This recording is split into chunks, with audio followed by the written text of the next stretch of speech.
Olá, tudo bem? Começa agora mais um programa Vida e Saúde. Você é muito bem-vindo com a gente. Eu convido você para ficar mais à vontade aí onde você estiver, porque agora você vai ouvir e ver informações que podem transformar a sua vida para muito melhor.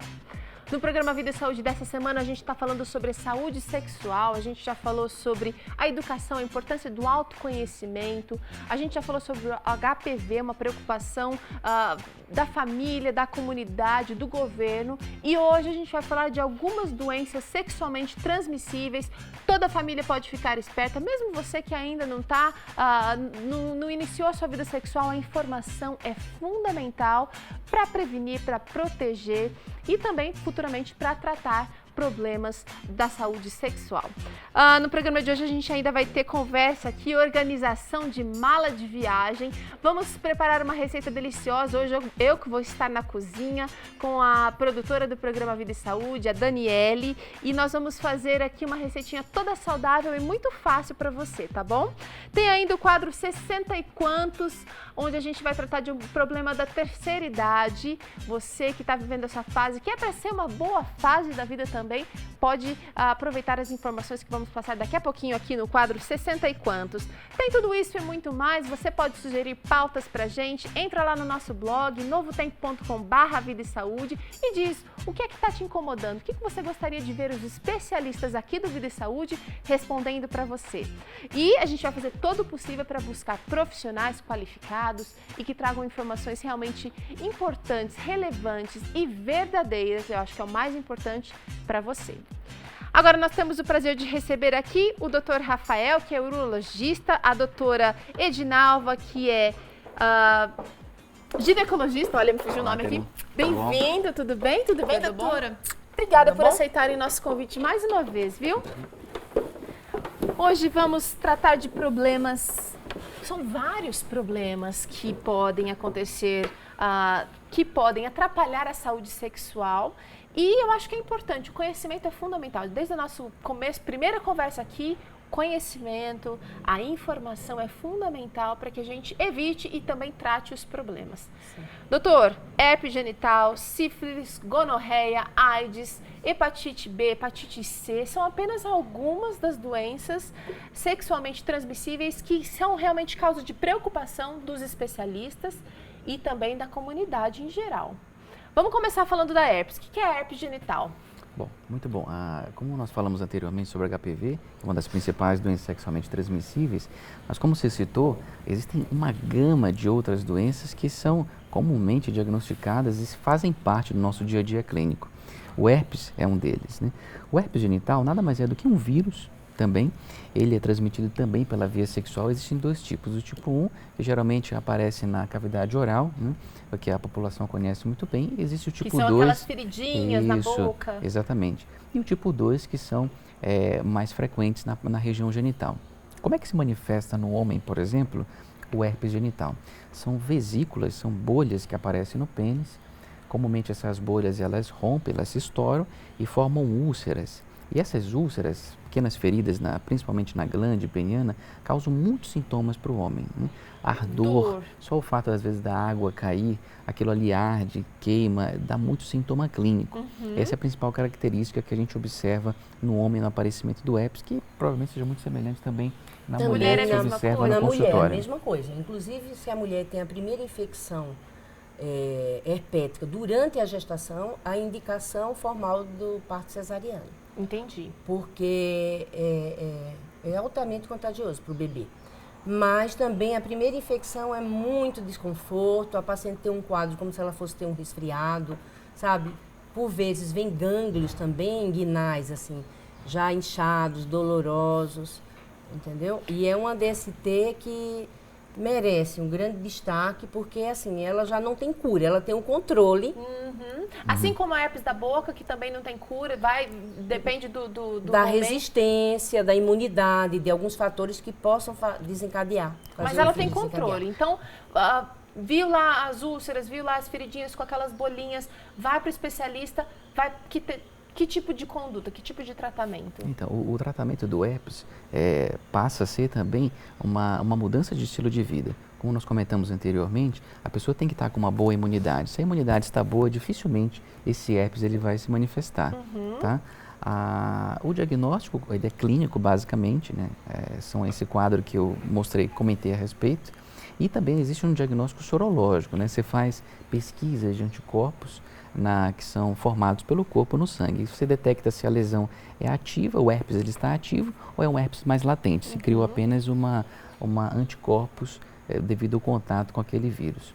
O tratamento que nós instituímos para o herpes além do controle da sintomatologia clínica, né, do controle da dor local, do ardor, você pode lançar a mão de medicações para combater o vírus, né? Tanto são medicações via orais, quando os sintomas são muito frequentes, muito intensos, você pode fazer medicação via oral e também a medicação tópica para combater o vírus localmente na região. Como é que você faz geralmente o tratamento basicamente é esse. Agora, é uma DST também que mexe muito com a intimidade do casal, porque assim, se a mulher ou o homem, ele sentir que estão com essas lesões, não deve, né? Nem com camisinha, não deve ter contato sexual. Porque vai piorar a lesão. Vai piorar e vai contaminar.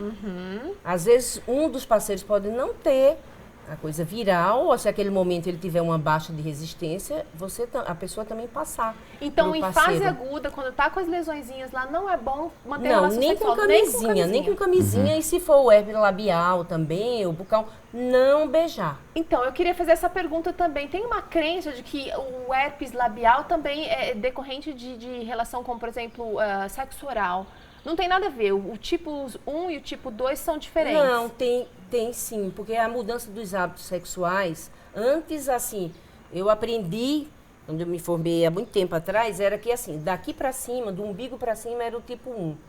E do umbigo para baixo, que era os genitais, era o tipo 2. Mas com a mudança dos hábitos sexuais, então isso também tem a predominância, como o Rafael mesmo comentou. Mas não é uma verdade que o 1 não possa afetar os genitais. A gente já fez um programa aqui que o infectologista disse que, na verdade, o que faz a contaminação é aquela aguinha que sai das bolinhas. Sim. Então, pode ser, por exemplo, de um copo, pode ser, por exemplo, de uma maçaneta, Sim, também. Tem que ter muito cuidado. Tá. Inclusive, a própria mulher, o que eu oriento, eu falo, olha, nem use o batom ali, porque se você tiver, você vai contaminar aquele batom. Então, o que é que você faz? Pega um cotonete e passa assim um brilhinho, não mantenha contato do batom ou cosmético, porque vai evitar haver recidiva. Tá. Lembrando que essa fase ativa de vesículas é a fase onde ocorre a maior parte da transmissão, né? Então, enquanto está na fase de vesículas, realmente o risco de transmissão é muito grande. Quando já está na parte de crostas, né, fase cicatricial, essa chance ela diminui um pouco. Queria convidar vocês agora para acompanhar junto comigo. A nossa equipe foi às ruas e ouviu as pessoas. Será que o povo está preocupado com as doenças sexualmente transmissíveis? DSTs é um assunto bem comum na nossa sociedade. Por isso que nós resolvemos ir às ruas conversar com diversas pessoas para saber se realmente elas estão preocupadas em se prevenir e evitar essas doenças sexualmente transmissíveis. O que será que elas pensam sobre esse assunto tão polêmico? Eu acho que apesar da conscientização, ainda tem muita gente que não se preocupa, né? Porque... não sei.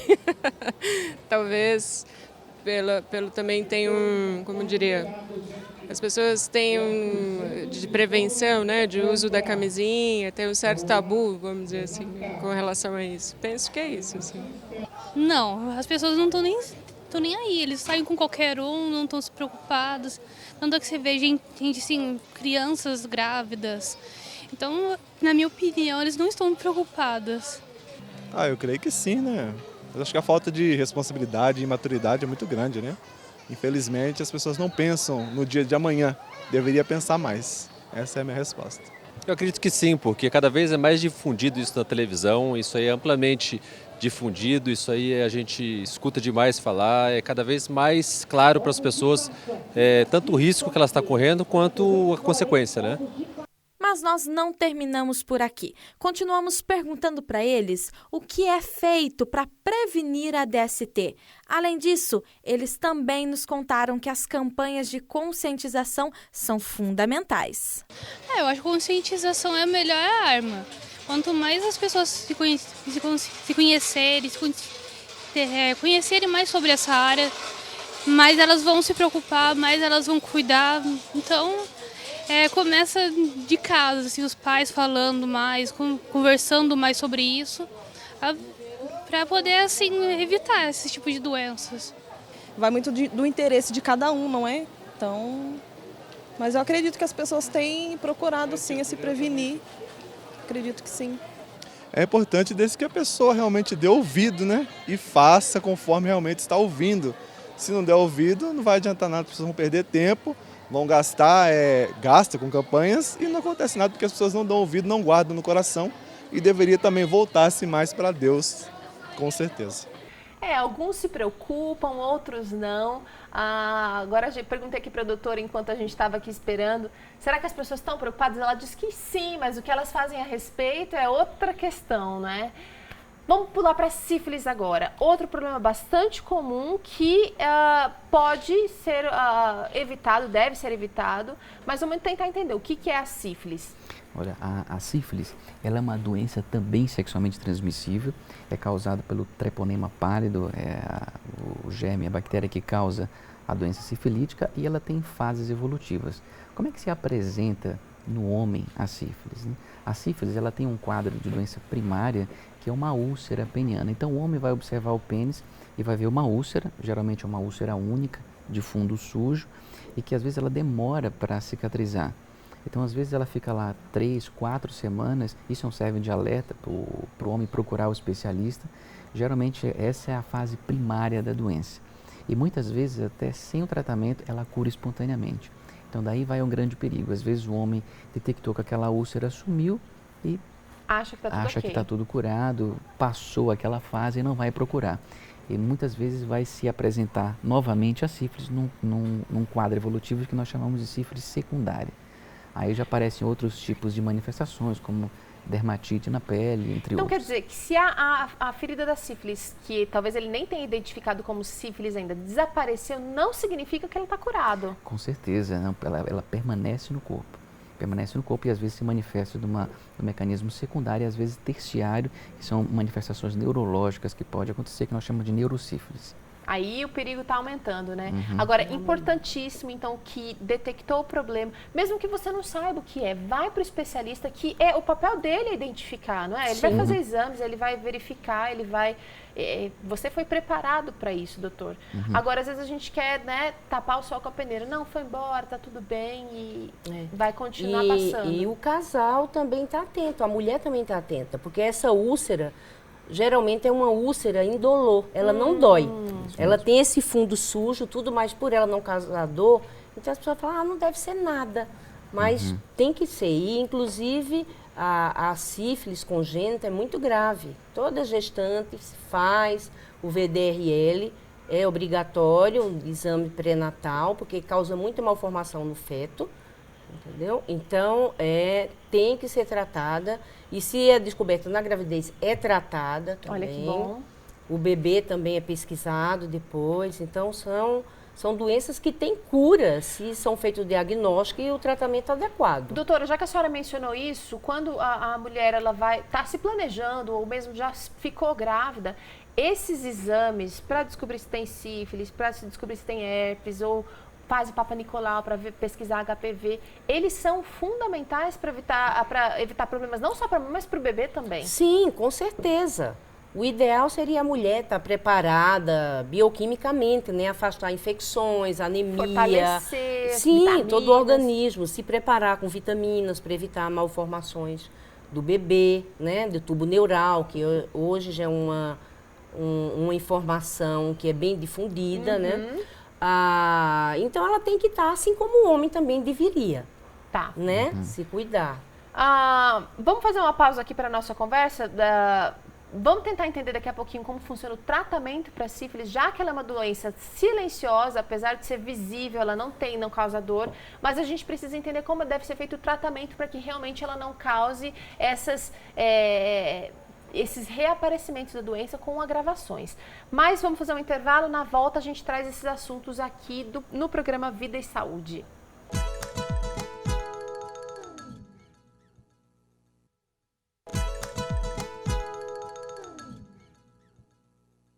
Muito bem, estamos de volta aqui. O programa de hoje está falando sobre doenças sexualmente transmissíveis.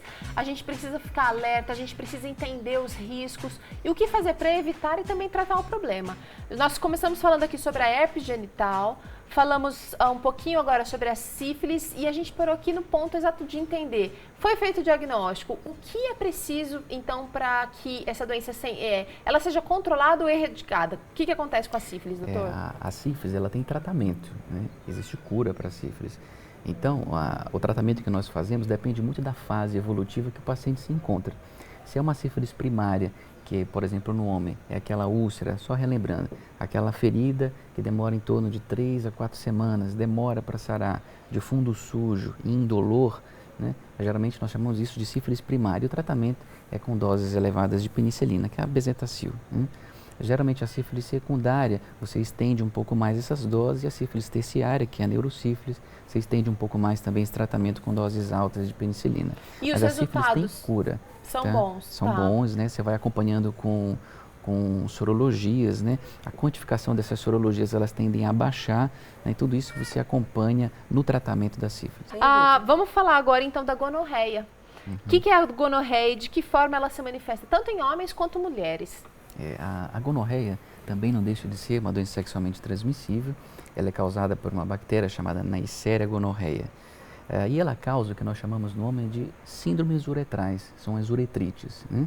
É o homem que chega no consultório com uma descarga uretral, uma secreção uretral, geralmente de coloração purulenta. A gonorreia tem essa característica, a coloração tende a ser mais para o pus. E e é muito sintomático, né? O paciente se incomoda bastante, arde na hora de urinar. Né? Então é uma doença mais interna. Isso, é mais interna do canal uretral. Certo. Ela se manifesta dessa maneira. Então, você, homem, com secreção uretral, principalmente de cor purulenta, com sintomas urinários, ardência para fazer xixi, precisa procurar o urologista de maneira urgente. Né? Porque o tratamento é feito à base de antibióticos e com excelente resposta. Ótimo. E na mulher, como é que se manifesta, doutora? Então, a mulher, eles têm, o gonococo, ele tem uns locais que se adaptam melhor, que é na uretra da mulher e no colo do útero. Mas para a mulher não é tão sintomático. Mas ela pode vir, ela vem com essa descarga vaginal, então eu acho que independente tá com corrimento estranho. Estranho, odor fétido, sabe? Tá sentindo dor para ter relação, ou qualquer descarga vaginal, qualquer corrimento diferente que ela perceba, tem que procurar um ginecologista, tem que procurar alguém para examinar e observar e fazer um tratamento correto. E se não tratada, a gonorreia pode evoluir para um quadro pior? Ou pode afetar outras áreas do corpo? Sim. O que a gente observa, por exemplo, no homem, a gonorreia, pelo fato de acometer a uretra masculina, onde a gente observa aquela descarga uretral, aquele processo inflamatório da uretra pode cursar com cicatrização em fibrose. Então, você observa, às vezes, as estenoses de uretra que são secundárias a essas doenças sexualmente transmissíveis, como a gonorreia. E uma estenose de uretra vai trazer muita repercussão para o trato urinário, a dificuldade para fazer xixi, e muitos desses pacientes são cirúrgicos no futuro. Então, o diagnóstico, a busca pelo especialista, o tratamento no tempo adequado é fundamental para a gente coibir essas evoluções, vamos dizer assim, desfavoráveis. Né? E na mulher, por exemplo, o gonococo, ele pode passar por vias ascendentes, o útero e se instalar nas trompas, causando bastante infecção, com sequelas, inclusive da mulher ter uma gestação tubária, né, no futuro, porque está muito inflamada essas trompas, termina tendo, a trompa não tendo uma mobilidade adequada para transportar o óvulo quando ele é fecundado, e esse óvulo fica parado ali na trompa, o que a gente chama de gravidez tubária. Mesmo que a doença tenha acontecido lá anos atrás. Sim, anos atrás, porque às vezes como a mulher não tem tanta sintomatologia, às vezes fica mascarada com uma ou outra, ou o diagnóstico não foi dado corretamente, ou mesmo elas se recontaminam, Sim. né? Se não tiver uma higiene, não tiver cuidado, ou também tiver múltiplos parceiros. Enfim, são fatores que podem se somar e gerar sequelas mais graves. Tá certo. Olha, Uma outra doença que também é necessário se preocupar e se cuidar, que tem outras formas de transmissão, são as hepatites. Hepatite B e hepatite C estão mais relacionadas com a forma de transmissão sexual e que também merecem a nossa atenção. Por quê? O vírus B e o vírus C, uma das coisas em relação que ela pode causar de complicação no futuro, que é muito importante hoje em dia e grave, é a própria neoplasia do fígado, né? O vírus C, por exemplo, está muito relacionado com o hepatocarcinoma, que é o câncer de fígado. Então, a prevenção não só via sexual, muito relacionado, não só a via sexual, mas também se alertar para outras vias de transmissão, né, de novo, como a via parenteral, a compartilhamento de seringas, usuário de drogas, a própria transfusão sanguínea, hoje em dia, muito mais importante no passado do que hoje. Hoje a triagem ela é muito mais intensa para isso, né? Mas essa via parenteral com certeza é importante para o vírus B e C. Hoje nós temos disponível a vacina, né? Todo profissional de saúde, por exemplo, nós somos obrigados a ser vacinados para hepatite B. E também o governo, né? A criança quando nasce já na maternidade, ela tem recebe a hepatite B para erradicar mesmo, porque o vírus, né? Da hepatite. Uma vez contraído hepatite, é uma daquelas doenças que você vai ter pro resto da vida. Tem que ter ela não se manifesta mais, mas, por exemplo, não pode fazer doação de sangue, porque acaba transmitindo, não é? Com certeza existe Sim, mas às vezes a pessoa também, depende, a gente vê algumas pessoas que fazendo tratamento, mudando o estilo de vida, a pessoa consegue manter o vírus com uma carga viral, digamos assim, estabilizada, bem baixa. Ótimo. Entendeu? Então, isso também depende de como o organismo da pessoa e o tratamento adequado que o indivíduo fizer, ele pode manter a doença estacionada, digamos. Olha só, uma outra doença sexualmente transmissível, uma das mais temidas, eu acho, é a AIDS. A AIDS, foi muito trabalhada, eu me lembro nos anos 90, quando eu estava na fase escolar, a gente fazia muita pesquisa, a gente falava muito sobre a AIDS, foi muito trabalhada e é ainda hoje trabalhada, mas ela está aí, acontece ainda, apesar de toda essa informação. O que é a AIDS, doutor? Então, a AIDS também é uma infecção viral, né? A característica dela é justamente, ela tem um tropismo pelas células de defesa do corpo, que são os linfócitos. E a AIDS, o que ela vai fazendo? Ela vai denigrindo, vai destruindo todo esse sistema imune. As células de defesa do corpo, né, esses linfócitos, eles vão diminuindo de quantidade até o ponto que infecções que seriam oportunistas, infecções banais, elas passam a surgir. Né? Então, por exemplo, pneumonias por germes atípicos, aí que vem a AIDS, né? A imunodeficiência adquirida. É justamente quando o vírus ele depleta todas essas células de defesa e essas infecções oportunistas aparecem. Tomam conta. Tomam conta do corpo. Existe um estigma muito grande com essa doença. A pessoa que tem AIDS, ela não vai transmitir AIDS por um aperto de mão, por um contato mais assim, casual.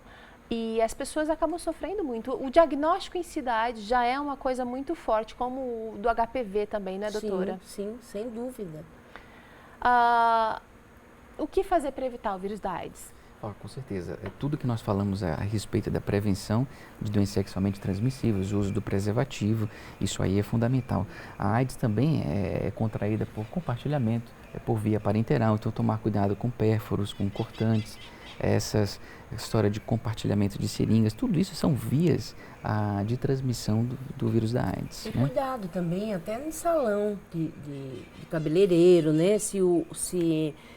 Para fazer unhas, alicates, todo aquele instrumental ele está sendo bem esterilizado, né? Inclusive na disseminação de outras doenças, né? Como a hepatite, por exemplo. Sim, isso é fundamental. E encaminhar, porque hoje tem o tratamento, né? Que é queria falar, né, queria falar Rafael? sobre isso. A AIDS não tem cura ainda, mas o tratamento está muito melhor do que na época que eu estava na escola, por exemplo, que era uma doença assim extremamente os dias já estavam contados, né, da pessoa. E hoje o controle está sendo muito melhor. Muito melhor. A pessoa também tem uma consciência, eu acho que muda estilo. Inclusive com a sexualidade também muda. Eu já tive a oportunidade de fazer parto, a paciente era soropositiva, mas ela queria ter um bebê, conheceu o marido numa dessas palestras, né? que são feitas, né, em grupos de aidéticos e correu tudo bem, porque ela continua durante a gravidez com Fazendo os tratamento. antivirais, fazendo tratamento, Com certeza. tudo mais. E o tratamento baseia-se basicamente nisso, em impedir a replicação do vírus, né, determinar uma carga viral bem baixa e proteger essas células de defesa. Enquanto essas células de defesa nossas estiverem em nível adequado, essas infecções oportunistas não vão aparecer. Agora, é importantíssimo a gente ressaltar aqui que, embora a doença possa estar sendo controlada, embora o paciente possa estar fazendo o tratamento adequado, seguindo direitinho o protocolo médico, ele ainda assim pode transmitir a doença. Com então, certeza. a gente precisa tomar todas as medidas de prevenção. Sempre. Com certeza. Bom, na nossa primeira entrevista na segunda-feira, a gente conversou um pouquinho, no finalzinho, sobre como é importante seria muito importante a gente conseguisse ter um parceiro só durante a vida toda. Esse talvez foi o plano de Deus desde o começo. Para esses casos de doenças sexualmente transmissíveis, também seria um ótimo fator de prevenção se houvesse apenas um parceiro, né? Não, com certeza. Se você tem um casal que é são, né, fora de doenças sexualmente transmissíveis, ele mantém essa relação única, com certeza você blinda o casal e evitaria essas doenças sexualmente transmissíveis. Mas a gente também tem que ver que isso não é só sexualmente transmissível, Sim, né? exatamente. Porque casamento, imagina se a pessoa acha que numa relação monogâmica, tudo, um dos parceiros, sei lá, numa transfusão de sangue, isso não é tão comum agora. No salão. Mas se contaminou, né? Como é que vai ficar o seu parceiro? Como é que você vai Tem que se proteger do mesmo Tem jeito, que né, se doutora? proteger.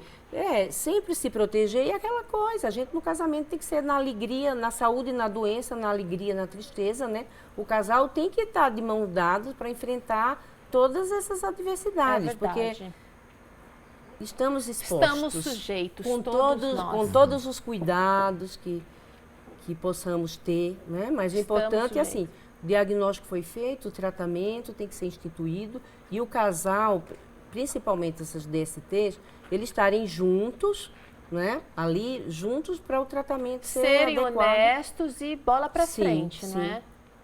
Gente, obrigada pela participação aqui no Vida e Saúde de hoje. Amanhã os especialistas, então, estarão de volta aqui com mais dicas para você ter mais saúde sexual.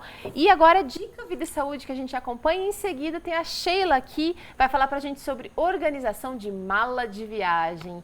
O assunto vai render. A uva é fonte de potássio e ferro, que estimula o funcionamento dos rins e regula as batidas do coração. Além de ser uma delícia, ela também é antioxidante. Vai uma uvinha aí? Muito bem, agora é hora de entrevista aqui no Vida e Saúde. A gente está falando essa semana de organização, já falamos sobre como organizar os documentos, a papelada que fica jogada em casa. Depois você não sabe encontrar se foi paga, se não foi paga, está perdido no meio das coisas. Tem solução, a solução é simples. Se você quiser conferir no nosso blog, é só entrar lá que já vai estar disponível. Hoje a gente vai falar sobre organização de viagem, mala. Sheila está aqui com a gente, Sheila Procópio é organizer. Se você quiser conhecer um pouquinho mais do trabalho dela, entra lá no Facebook e procura Sheila Organizer. Ela tem feito diversos trabalhos de instrução e também aplicando o seu trabalho também, né? Vai às casas e mostra como pode ser feita a organização. Exatamente. Sheila, às vezes a gente pensa em mala, em viagem e a mãe de muitos filhos, que tem que fazer mala da esposa, do marido, dos filhos, entra em pânico. É verdade. Existem coisas que podem facilitar a nossa vida? Existem coisas que podem facilitar. Eu até preferi mesmo o assunto, quando a gente pensou, eu pensei em trazer de repente uma mala e ensinar como montar de repente uma mala para o inverno ou praia. Mas é tão específico, né? Então, assim, eu acho que dicas com produtos e coisas que as pessoas podem fazer em casa, eu acho que todo mundo vai aproveitar, independente do local que vai. Destino da viagem. Você não vai usar essa mala agora? Não vou usar essa mala. Mas o que a gente pode falar, Teru? A gente pode falar primeiro, para você começar a arrumar sua mala de viagem, o importante é o destino para onde você vai. É praia, é frio, é campo, é o primeiro passo.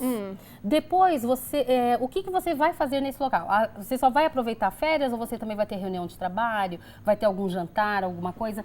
Então, você já precisa de pensar no contexto da sua viagem. Está indo viajar para um casamento. Um casamento, né? Então, você já sabe roupas específicas, acessórios que você vai ter que levar. Depois, o terceiro passo, eu sempre falo de montar os looks antes. Coloque as roupas sobre a sua cama mesmo e monte look. Por exemplo, o que você pode usar com uma determinada blusa? Você pode usar um colete, um lenço. O que mais você pode usar com aquilo ali? Uma echarpe? Então eu vou montar as combinações já na mala, antes de colocar na mala? Antes de colocar na mala. Por exemplo, você escolhe lá uma camisetinha básica. Mas aí você tem, de repente, um lenço que você vai poder usar com ela. Já deu um toque. Né? Já mudou. Então, como que você vai fazer? Quando você organizar quando você for dobrar essa peça, você já coloca ali o lenço junto com a camiseta. Já vai ficar, parece que tá sozinho, né, gente? É evitar de... A mala senão, vai começar a procurar, isso. revira tudo, desmonta tudo. Você desmonta tudo. Ó, Outra um outro ideia exemplo aí, aqui, vamos nós ver. temos aqui uma outra blusinha. Uma básica. Né? Branquinha e tal. E aí, o que você vai usar? Você pode até ficar na dúvida, eu vou usar um chale, um lenço maior, ou uma echarpe que combine. Vou ficar na dúvida? Vou levar os dois. Ótimo. Ótimo. Então, você coloca ali uma, coloca a outra. E aí, quando você dobrar da mesma forma, né? Porque isso vai otimizar espaço na sua mala de viagem, vai otimizar o seu tempo, porque você já vai levar os seus looks. Aqui ficou altinho aqui. Aí dá pra gente dobrar melhorzinho. Não, mas dá pra ver que, por exemplo, já tá combinado aqui. Isso, então, porque isso já vai otimizar tempo, pra você não ficar pensando o que você vai usar com o quê. Inclusive, economizando tempo da viagem, que muitas vezes vai ser um tempo de lazer, um tempo que a gente quer aproveitar ao máximo. Com outras coisas, né? E aí tem esses organizadores, ó, que a gente encontra na internet, você encontra em lojas de coisas, né? De bazar, produtos. E aí, olha, você já pode colocar os seus kits montadinhos aqui dentro, ó. Aí. Muito bem. Tá? E aí o kit vai Então lá. aqui, se fosse usar com uma calça jeans ou com uma saiona longa, já coloca tudo junto. Já coloca aí e já fica pronto. Uma outra coisa, por exemplo, com um determinado sapato, você vai usar um cinto. Então, o cinto, você já pode enrolar o cinto, coloca aqui dentro da sapatilha e você coloca nesse organizador, olha. Você pode colocar, de repente, até mais de um cinto, ou de repente mais de um acessório que você usa com determinado sapato, tá? Essas são dicas que a gente pode fazer com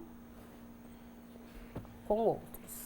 Isso aqui, sapato realmente é um problema. A gente, às vezes, pega a sacolinha do mercado, ou se tá na pressa, a criança nem coloca em sacola nenhuma, vai sapato junto com roupa, isso não é legal, em termos de higiene. Não. E também amassa, às vezes tem sapato que precisa de um cuidado mais específico. Meia enroladinha dentro do tênis, ó. Então, você vai ficar mais dias, você pode colocar mais de um par de meia, tá?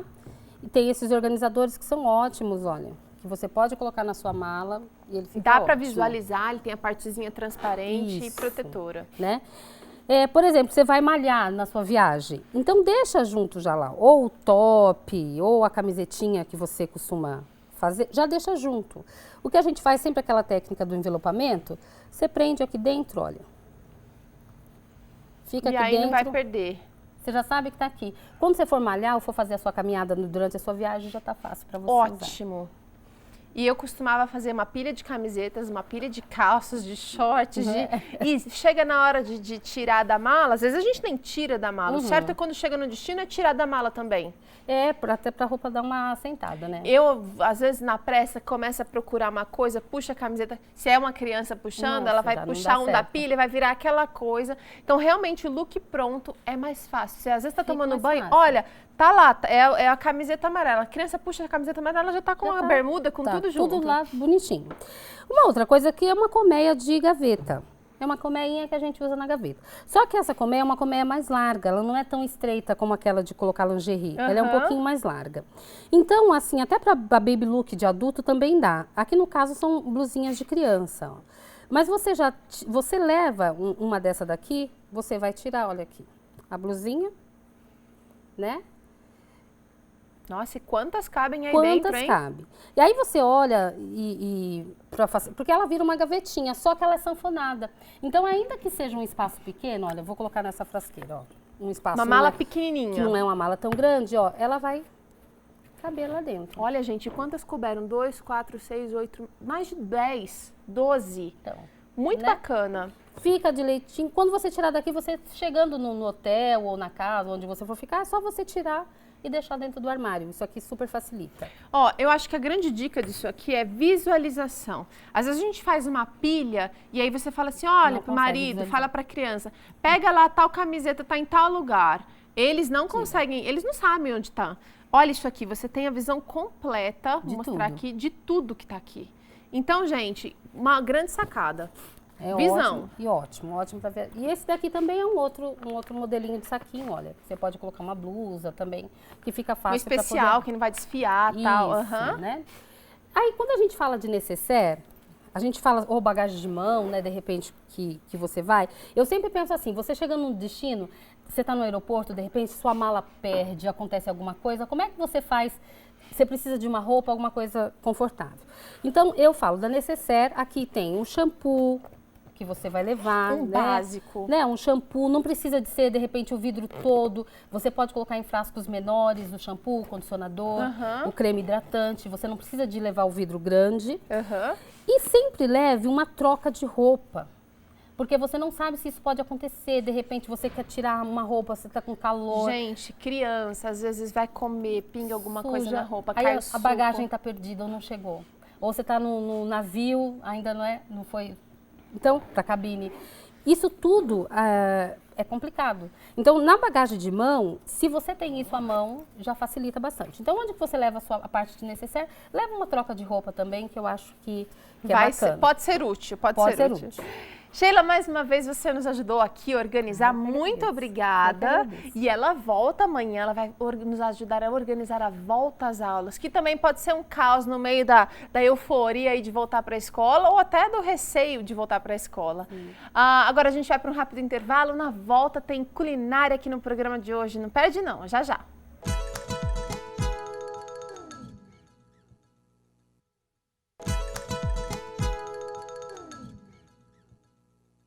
Olha que delícia, chegou o momento da culinária do programa Vida e Saúde. A gente está aqui com uma pessoa super especial que nunca esteve aqui ao meu lado, mas que está sempre presente aqui, que é a nossa produtora, diretora do Vida e Saúde, Daniele. Prazer receber você aqui, obrigada por aceitar o desafio. Ok, vamos experimentar essa culinária hoje. Eu fiquei sabendo que a Dani gosta de qualquer coisa, e se ela não conhece muito, ela faz um esforço para gostar. Então, quando a gente cozinha para alguém assim, é muito mais fácil, porque a gente já tem uma abertura. Verdade. Agora, pessoas que têm muitas restrições, mas não existe nada que você não goste? De fato, de verdade. Eu não gosto de comidas muito com textura de mingau. O restante eu gosto bastante. Então tá bom. Bom, hoje a gente vai fazer, Dani, um escondidinho de abóbora com couve e com salsicha vegetal. Eu vou apresentar os ingredientes e daí depois você pode ir pensando aí no que você substituiria para deixar essa receita mais do seu paladar, tá bom? A gente vai usar, olha, um pouquinho de alho. Você pode anotar aí 2 dentinhos de alho. Nós vamos usar também sal para temperar. Vamos utilizar abóbora cabotiã. Aqui a gente já fez um purezinho, olha só que legal. A quantidade aqui vai depender do tanto de gente que vai comer. Uma meia abóbora dá para mais ou menos umas 4 pessoas. Ela não rende muito. A gente vai usar também açafrão ou cúrcuma, é a mesma coisa. Vamos precisar de mais ou menos umas 3 a 4 salsicha vegetal, dá super bom, aquela de latinha mesmo que a gente encontra em qualquer mercado e é bem tradicional. E vamos precisar de mais ou menos 3 a 4 folhas de couve, depende também do gosto. Se você gostar bastante, pode aumentar a quantidade. Aí você pode colocar salsinha do seu gosto, coentro do seu gosto, aí é muito pessoal. Coentro hoje não. Eu também não. Então a gente combinou aqui no coentro, então a gente vai passar. Você que gosta de coentro, manda ver. Olha, Dani, a gente já vai executar essa receita, mas antes vamos acompanhar o quadro 60 e quantos e na volta tem o passo a passo do escondidinho de abóbora.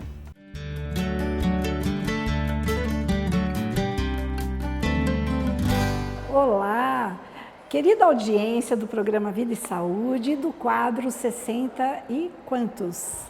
Estamos aqui novamente para falar sobre a alimentação saudável na terceira idade ou no envelhecimento de forma geral. Então, quando a gente fala em alimentação, a gente pensa num pacote, né? E nesse pacote nós teríamos uma série de presentes dentro desse pacote. E nós teríamos ali a presença de proteínas, a presença de carboidratos, presença de gorduras. E esses alimentos, eles deveriam vir acompanhados de minerais, vitaminas, fibras e também do acompanhamento de água. Esse pacote é o pacote ideal para que você consiga fornecer ao seu corpo todos os nutrientes que ele precisa para desempenhar bem o seu papel de proteção e da gente realmente poder curtir a vida de uma forma bem feliz e saudável. Nós vamos falar um pouquinho sobre cada grupo desse daí.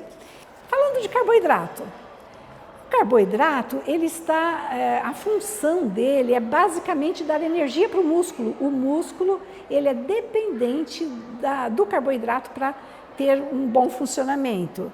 A nossa dieta, ela deve conter em média 50% da energia desse grupo de carboidrato, que seriam os cereais, as raízes e as frutas. E aí a gente teria depois as proteínas. As proteínas, elas se constituem no arcabouço das células do corpo. Então, a gente tem proteína nas enzimas, na envoltura, no invólucro, né, da célula. A gente tem proteína circulando no corpo todo. Ela é estrutural. E, apesar de o idoso ter a redução na sua taxa de músculos, né, na quantidade de músculos, nós não devemos diminuir a quantidade de ingestão de proteínas, que é para manter a condição de defesa. O sistema imunológico precisa estar bom, precisa estar apto a se defender das agressões do meio ambiente e também a renovar as suas células a cada dia. Não é porque ficamos mais velhos que as nossas células pararam de se desenvolver, elas continuam sendo renovadas. Então, nós precisamos de proteína na dieta, numa média de 10% até 35% da quantidade de energia do dia. Bem, e aí seguindo esse pacote a gente vai falar das gorduras. Então aquela gordura de origem animal deve sempre que possível ser evitada. Essa gordura animal está presente no leite e nos queijos, nos ovos, para as pessoas que fazem uso de uma dieta ovo-lacto-vegetariana. Para aqueles que consomem carne, ela tem gordura, sempre tem gordura saturada. Por isso que a gente não recomenda o consumo habitual desse grupo de alimentos. E aí a gente tem a gordura dos vegetais, que a gente encontra nas sementes oleaginosas, no abacate. Temos ótimas fontes no azeite de oliva, nas azeitonas, no abacate. Enfim, a gente tem uma oferta muito interessante de ótimas gorduras vinda do reino vegetal e que vão trazer um funcionamento adequado para esse sangue que circula nas nossas artérias. Olha, eu espero que as informações tenham ficado claras, mas a gente vai conversar ainda mais um pouquinho a respeito de cada um desses grupos e à medida que a gente expandir o assunto, com certeza alguma dúvida poderá ser sanada. Eu aguardo você no próximo programa.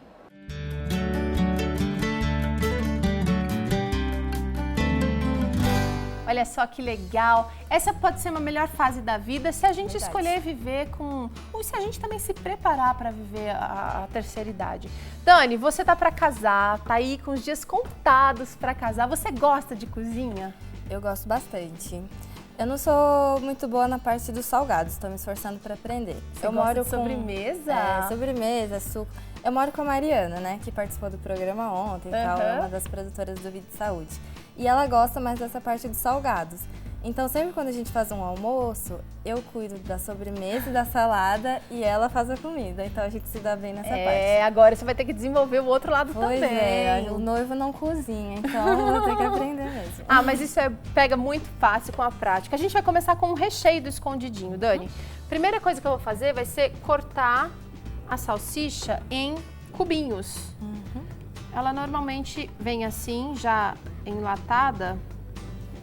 E aí, se você está assistindo a gente e fala, eu não consigo achar salsicha fácil aqui, a salsicha vegetariana, dá para fazer com PVT, proteína de soja. Verdade.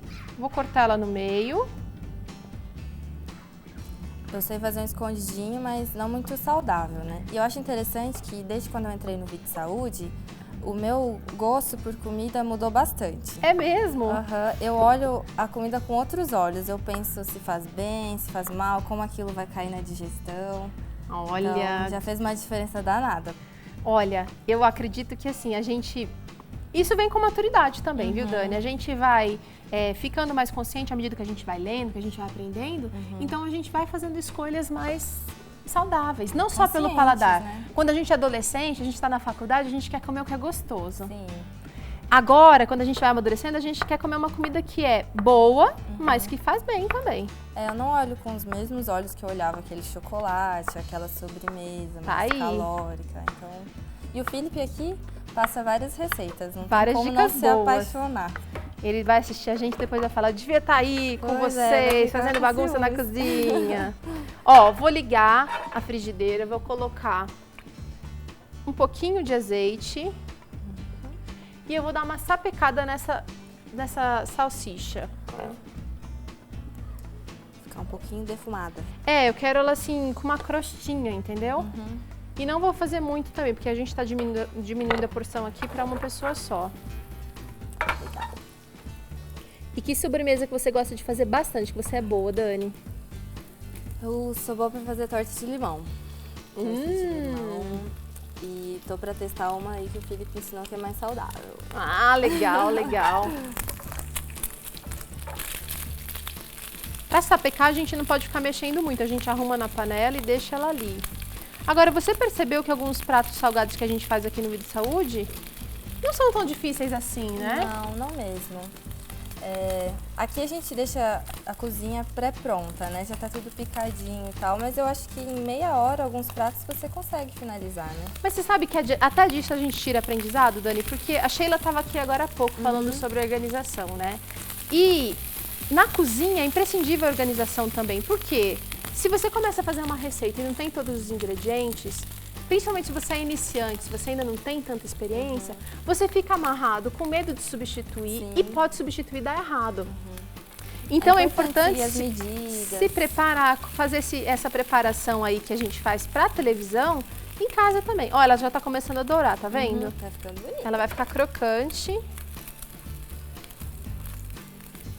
Eu quero criar tipo um torresminho vegetal.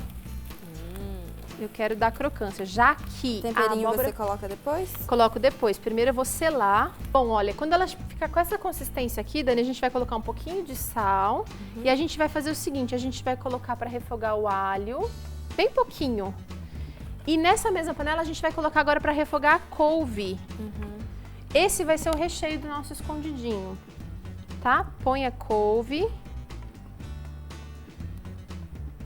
Nas receitas de escondidinho vai bastante queijo, né, na massa, creme de leite, manteiga, requeijão. Saudável.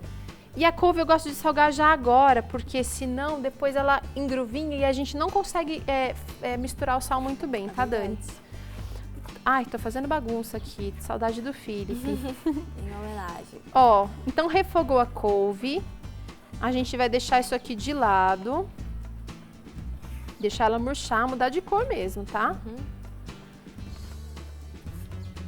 E agora a gente vai para outra parte da receita, que é o seguinte, em outra panela eu vou colocar um pouquinho de azeite,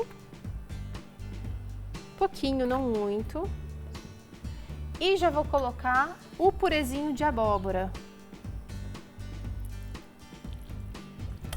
Como que a gente fez com essa abóbora? É muito simples fazer abóbora.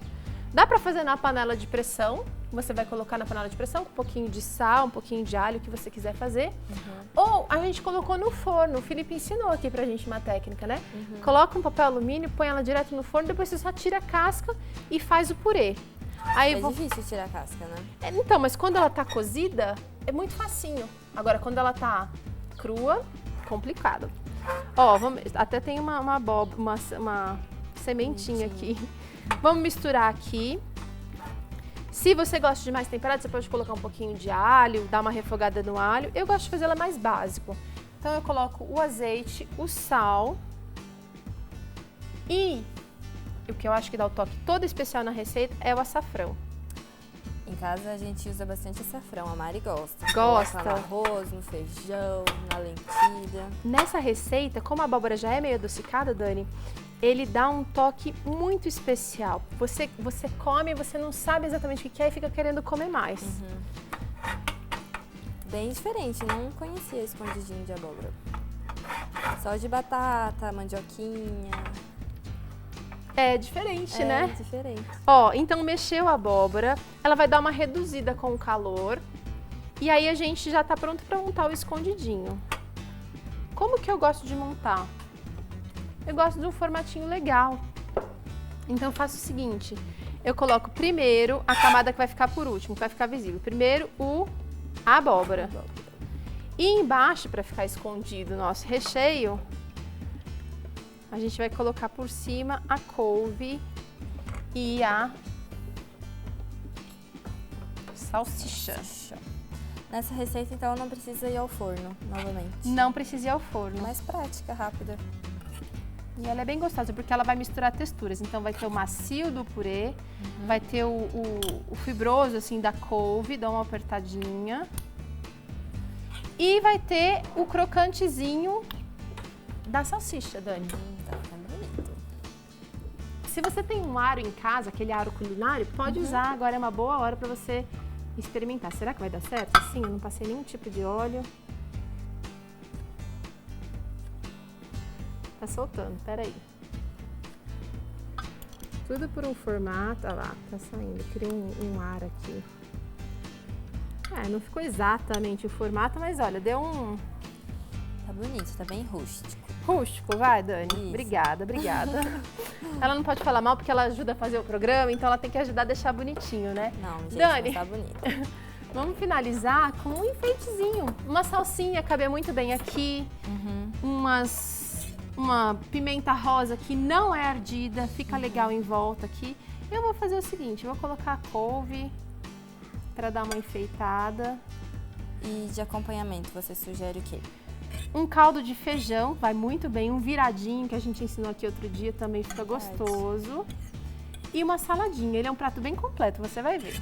E aqui nesse canto vou colocar para enfeitar com a salsicha. O prato é grande, tem que fazer jus, né? Vai lá, Dani, prova aí e me diz o que você achou. Vou mostrar pro pessoal de casa primeiro, ó. Ah, olha lá. Tá bonito, né, gente? Agora vamos experimentar. Espero que eu tenha acertado o de sal. Abóbora, couve e salsicha.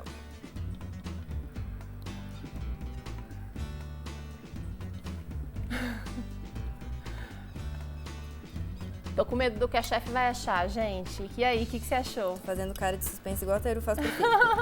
Tá uma delícia. Vale a pena testar. Você achou que o açafrão apareceu bastante ou não muito? Não, ficou muito discreto.